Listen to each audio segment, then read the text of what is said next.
Jadi punya cara pandang tanya, gak betul dan libatkan Allah. Maka di sini hanya mencapai kesolehan intelektual. Orang yang korupsi karena ini penting yang dibukunya betul. Nyonya penting bahwa yang dibukunya betul yang korupsi. Characteristic of modern Western civilization is irreligious.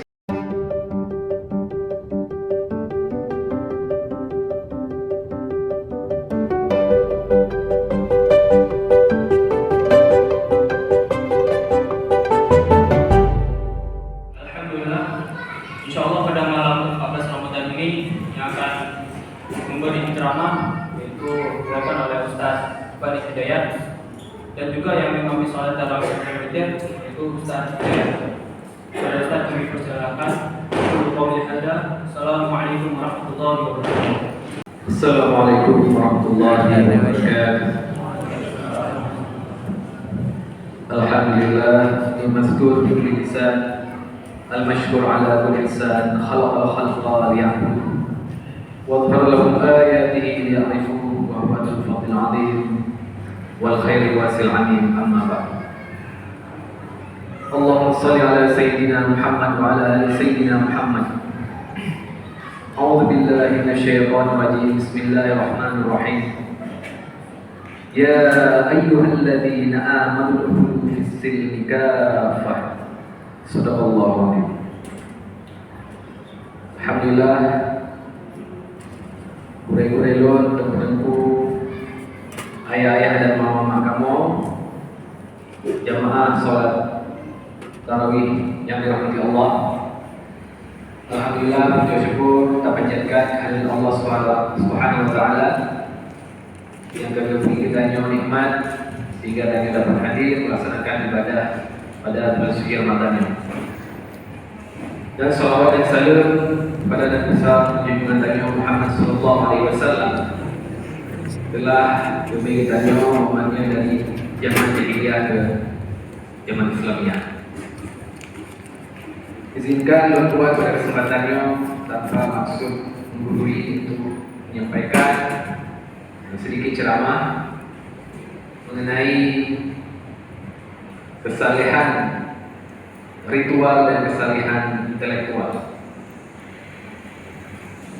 Masyaallah muslimin yang dirahmati Allah. Kita sebagai umat Islam tentu keislaman kita dibuktikan dengan kesalehan ritual, yakni tak sembahyang, tak puasa.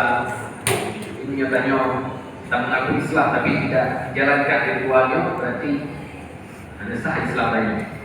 Dan untuk menjalankan ritualnya atau bahasa lain ibadah harian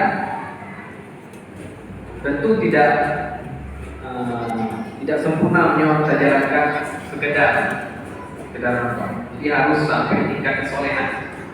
Dalam arti biasa tanya tak sembahyang, tak ingat Allah lain, maka untuk mencapai kesolehannya tanya harus lebih khusyuk, harus diperbaiki sholat kita.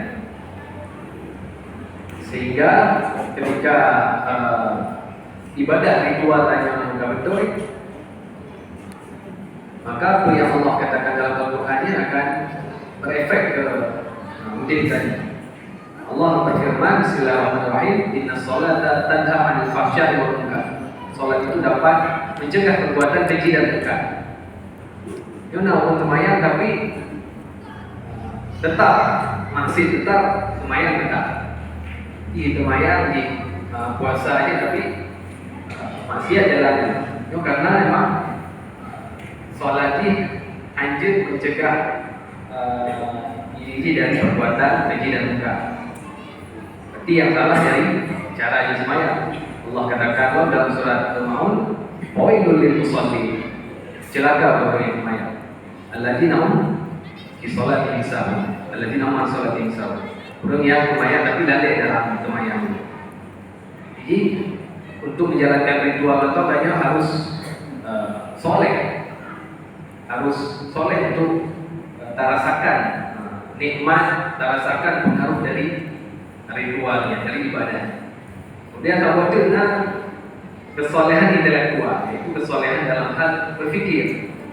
Nah, pada zamannya kita kalau buat TV, kita kalau buat media sosial, kami orang kita kalau rajin sembahyang, rajin sedekah, puasa aja lagi tapi pikiran ni lain. Kita sembahyang tapi pikiran ni mendukung LGBT. Dia rajin sembahyang, puasa tapi pikiran ni menganggap semua agama sama, kan? Meragukan hadis Nabi, kan orang yang liberal, yang sekuler. Lagi bapak-bapak yang nampak independen bawah yang demo di masa itu, lagi yang pikiran-pikiran untuk liberal. Nah, jadi menyatakan soleh dalam hal ritual, dalam hal ibadah betul, tapi dalam hal berfikir tanya mana salah. Ya berarti kalau betul-betul soleh, belum sempurna iman katanya. Jadi, apa yang dimaksud kesalahan intelektualnya, para ulama, terutama ulama-ulama kontemporer, merumuskan, mengkonsepkan bahwasanya kesalahan yang intelektualnya adalah bagaimana seorang muslim memandang realitas, cara pandang, cara tanya meyakini sesuatu. Jadi orangnya kebut pasti karena aja kepenting yang dibubutnya. Saja koruptor, orang yang korupsi karena ini penting yang dibubutnya betul. Nyodi kepenting bahwa yang dibubutnya betul yang dikorupsi. Yang yang dimaksud cara pandang, cara berpikir. Maka tanya sebagai orang Islam,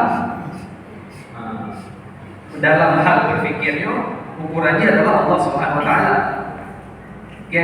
Dan energinya dari Allah Subhanahu Wa Taala. Jadi nanti punya orang Islam memandang sesuatunya yang terpandangnya, pokoknya nomor satu Allah yang terlibatkan. Maka orang korupsi yang dikorupsi karena dia hanya melibatkan Allah. Jadi mungkin sembahyang aja kita tapi tetap dikorupsi karena dia hanya melibatkan Allah ini. Ini contoh sederhana aja.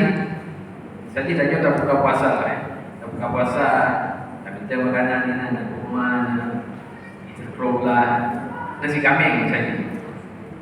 Oh biasa misalnya kalau nasi kambingnya cuma sekedar bentuk je mantap, punya nasi kambing. Pula bentuk je sate, kuah lama itu yang cuma cara pandang yang biasa. Tapi sebagai orang Islam memandangi kalau hanya dalam segi bentuk tapi punya halu ke halu. Ini makanannya dari panik. Ada itu pada cok dari itu hasil halal atau haram. Yang ke cara pandang orang Islam itu. Jadi Allah terlibatkan. Menajib tak kalau dalam segi harta, dalam segi pen. Tanya tapi tak pen kebutuhan duit dengan kitanya. Yang tak kalau kau cuma bentuk je mantap. Tapi ya hari-hari je daripada pen yang kamu tu itu dah belanjakan. Karena zamannya dengan perkembangan teknologi, orang minta pen macam-macam. Nah orang main game tu macam pen. Nah orang main internet aplikasi macam-macam macam pen. Nyanyo hati-hati dah. Misalnya nyanyo hati-hati. Kadang pun yang dalam bukannya ada unsur judi, ada unsur riba. Alhamdulillah. Ini punya cara pandang nyanyo. Tak betul ni. Terlibatkan Allah. Maka di sini kita hanya mencapai kesolehan intelektual. Kaum muslimin yang dirahmati Allah. Jadi mengenai kesolehan ritual ibadah yang sebenarnya mudah dipahami, tapi kesolehan intelektualnya tidak mudah. Maka Allah mengatakan dalam Al-Quran dengan ayat yang dikutip di awal Nur, ya ayyuhalladzina amanu udkhulu fis-silmi kafah, wahai orang beriman, masuklah Islam secara kafah, secara keseluruhan. Jadi pakon orang dia rajin sembahyang, puasa aja, dia jaga, dia jaga. Tapi pikirannya mantong ya, sekuler, liberal. Ya karena ke intelektualnya anak soleh. Maka sebenarnya yang terbuka masalah cara pandang intelektual atau dalam bahasa yang kajian filsafat atau pemikiran Islam istilahkan dengan worldview, cara pandang. Ini cara pandangnya yang paling dominan di dunianya ke cara pandang, selain cara pandang Islam yaitu cara pandang Barat, worldview Barat, ya. Walaupun najib worldview yang lain, cara pandang yang lain, tapi yang paling dominan adalah cara pandang Barat yang sangat berpengaruh terhadap pikiran-pikiran manusia modern. Hebat cara pandang Baratnya. Jadi nasido cendekiawan Muslim nanti Muhammad Asad dalam buku ditulis buku judulnya Islam at the Crossroad, Islam di persimpangan jalan. Ketulis nanti the characteristic of modern Western civilization is irreligious. Jadi karakter peradaban Barat modernnya adalah irreligious, tidak beragama. Jadi orang Barat, orang yang tagalognya Kristenis nanti, banyak hanya tak beragama, hanya tak beragama Kristeni. Jadikan agamanya keberagaman, tapi hanya lebih ke tidak beragama, karena banyak ada masalah dalam agamanya, trauma terhadap sejarah agama, kontradiksi dalam kitab suci. Lain maknanya orang Islam agamanya kan lengkap. Al-Yawma akmaltu lakum dinakum, ya. Jika lengkap agamanya. Nah, orang-orang yang cara berpikir mantap salah, cara berpikir soleh dalam ritual tapi dalam intelektual yang salah, yang kadang terpengaruh cara berpikir orang Barat yang irreligius. Jadi orang liberal, orang sekulernya, yang pengaruhnya terpengaruh cara berpikir Barat. Kan? Tanya sebagai Islam, yang mana cara berpikirnya tidak melibatkan Tuhan. Maka tanya sebagai orang Islamnya, Allahnya nomor yang harus dilibatkan dalam kehidupan kita. Jadi sampai tanya, lagi dalam menjalani kehidupan sehari-hari tidak dilibatkan Allah. Maka muslimin sekalian yang dirahmati Allah,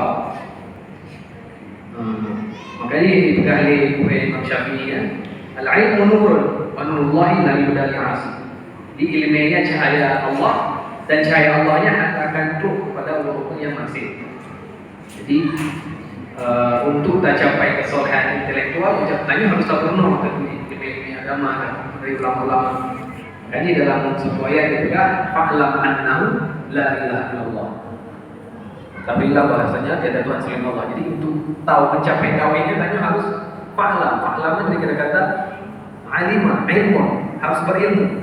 Jadi tanya orang beriman kon tanya tak lumayan atau rajin tahajud, duha. Tapi harus ilmu agama tanya harus konkret, harus tak belajar, harus mumpung tanya ilmu agama.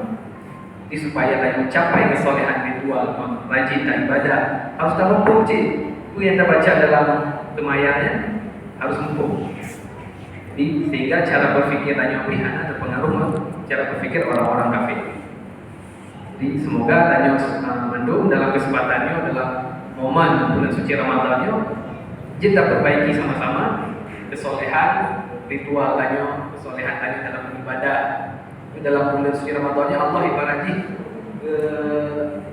umumkan promo, letak promo pahala 70 kali lipat pahala kita ibadah dalam bulan Ramadan dibanding bulan yang lain.